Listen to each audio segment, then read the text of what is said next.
라니아의 섹스 테라피.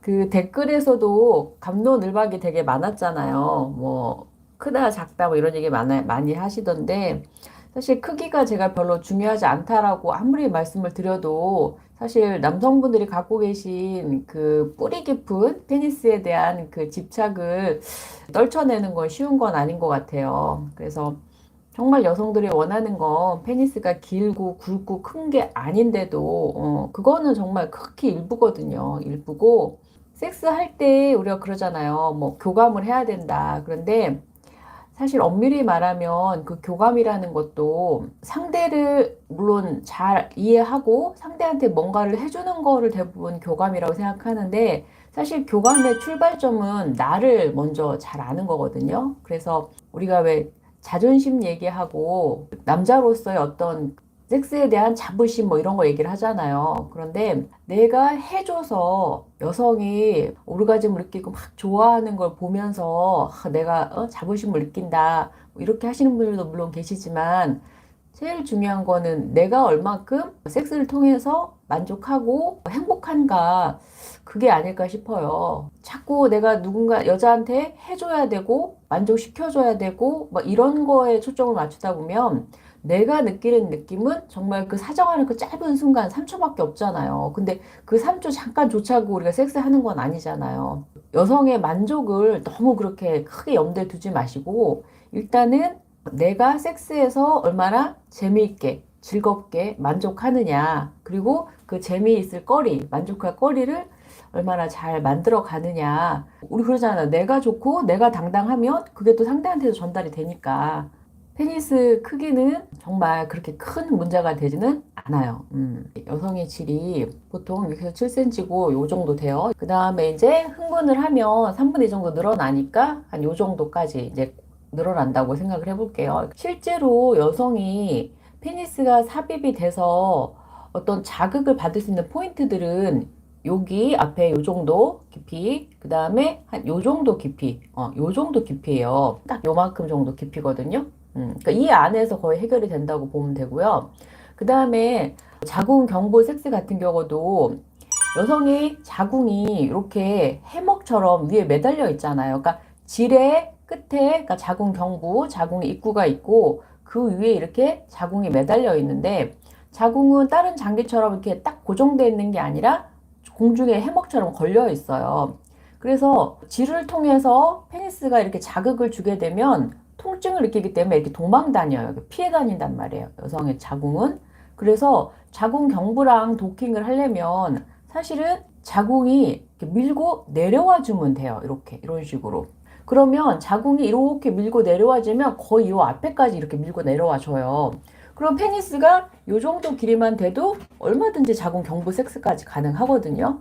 이 자궁 경부가 이렇게까지 밀고 내려올 정도가 되려면 어떻게 돼요? 여성이 고도의 흥분을 느껴야지만 이렇게 밀고 내려올 거 아니에요. 그러니까 여성이 고도로 흥분을 느끼게만 하면 얼마든지 요 정도 깊이에서 각 포인트들 G스팟, T스팟, A스팟까지 다 스팟들 자극하면서 얼마든지 가능하고요. 그리고 체위를 또 어떻게 하냐에 따라서 이게 질이라는 게 딱딱한 관이 아니라 이렇게 얼마든지 이렇게 수축이 되잖아요. 그러니까 체위에 따라서 이렇게 길이를 좀 짧게 만들어 놓은 상태에서 또 위에서도 삽입을 하게 되면 얼마든지 또 가능한 부분이 있고, 섹스를 대부분 잘못 이해하고 성기로만 접근을 했을 때 자꾸 성기가 뭐 커야지 여자를 만족시켜준다, 두꺼워야 꽉 차는 느낌을 준다, 이렇게 얘기를 하는데, 질은 아이를 낳을 때는 아이의 머리가 통과할 정도로 벌어져요. 그리고 흥분하지 않았을 때는 또 아무 느낌이 없는 거고,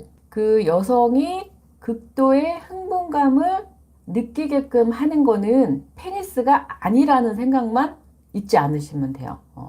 절대 페니스가 들어가서 질에 막 왔다 갔다 마찰 자극을 주는 걸로 해서 느끼는 건 아니에요. 그 전에 70%는 밖에서 다 이루어지고 클리가 발기되고 액이 충분하게 나오고 소음순, 대운순이 부풀고 하는 것들은 다 밖에서 일어나는 일이잖아요. 펜스가 들어가서 하는 일이 아니잖아요. 제가 성의 대화에서 영상에 보면 그 함께하는 자유에서 성의 대화를 먼저 나눠보자 했잖아요. 그래서 여성들마다 다 달라요. 뭐 구체적으로 성기를 뭐 지칭해도 별로 불편함을 느끼지 않는 여성이 있을 거고, 그렇게 성기를 지칭하는 것 자체를 부담스러운 여성도 있을 거고, 그럼 여성이 뭐 그런 지칭에 대해서 불편해한다 그러면은 우리끼리 애칭을 정하면 되잖아요. 그죠? 그럼 뭐라고 부르면 좋을까? 이러면서 뭐 둘만의 사인을 만드시면 되는 거죠. 그건 상대방하고 얼마든지 대화로 조율이 가능할 것 같은데요. 그리고 예를 들어서 내가 여성이면 별로 그런 거에 거부감이 없다 그러면 나는 이렇게 해주면 그냥 말만 들어도 너무 흥분되고 좋아. 그렇게 한번 해줄래? 뭐 이렇게 해도 되는 거고. 그리고 뭐든 말이라는 건 습관이에요. 그래서 그 사람하고 이제 친해지는 만큼, 가까워지는 만큼 아무래도 그 말도 더 편하게 할 수 있을 거고, 또 관계가 오래 지속되는 만큼 또 편하게 되는 것도 있고, 그래서 일회용 만남이 아니라고 하면 어떤 관계 속에서 정한다 하는 거는 결국 시간이 서로한테 얼만큼 신뢰를 주느냐, 그거 아닐까요? 그래서 말하는데 돈 드는 거 아니라고, 내가 원하는 어떤 단어를 써주고 지칭을 해주는 게 그렇게 힘든 일은 아니거든요. 게다가 상대가 또 내가 사랑하는 사람이고 내가 아끼는 사람이라고 하면 그 사람을 좋게 해주기 위해서 뭐 그런 호칭 정도는 얼마든지. 페니스 1편 같은 경우는 남성이 자기 자신을 그 자위 수련할 때도 그런 식으로 서해부부터 해서 애널, 회음, 항문, 고환, 페니스까지 단계적으로 그렇게 해주면 좋고, 또 여성이 해줄 때도 그런 식으로 해주면 좋고. 근데 이제 2편 같은 경우는 우리가 맨날 똑같은 자세로 남자는 누워있고 여자는 밑에 내려가서 이렇게 해주는 게 재미가 없잖아요, 또. 그렇기 때문에 하는 여성도 어떤 자극을 받을 수 있고, 또 받는 남성도 좀 다양한 변형된 자세에서 했을 때 또 색다른 느낌을 줄 수 있기 때문에 기본 자세를 내가 자유롭게 할 수 있게끔 익히면 변형 자세에 가서도 자세만 바뀔 뿐이지 손 스킬은 다 쓸 수가 있잖아요. 그러니까 그렇게 해서 쓰라는 거죠. 근데 기본 자세가 안 된 상태에서 거기서 내가 다양하게 손으로 뭔가, 손도 그렇잖아요. 제가 손바닥, 손끝, 뭐 손날, 손등, 여기 팔꿈치까지 다 이렇게 이용해서 내가 자유자재로 이렇게 할 수 있으면 변형된 자세에서도 얼마든지 좀 불편한 자세에서도 할 수가 있거든요. 그런데 그게 안 되면 불편한 자세 가서는 이제 못하게 되는, 막 힘이 들어간다든지 기대게 된다든지 막 이렇게 되기 때문에 일단은 기본 자세를 충실하게 하시고 나서 변형 자세로 가시면 더 좋을 것 같아요.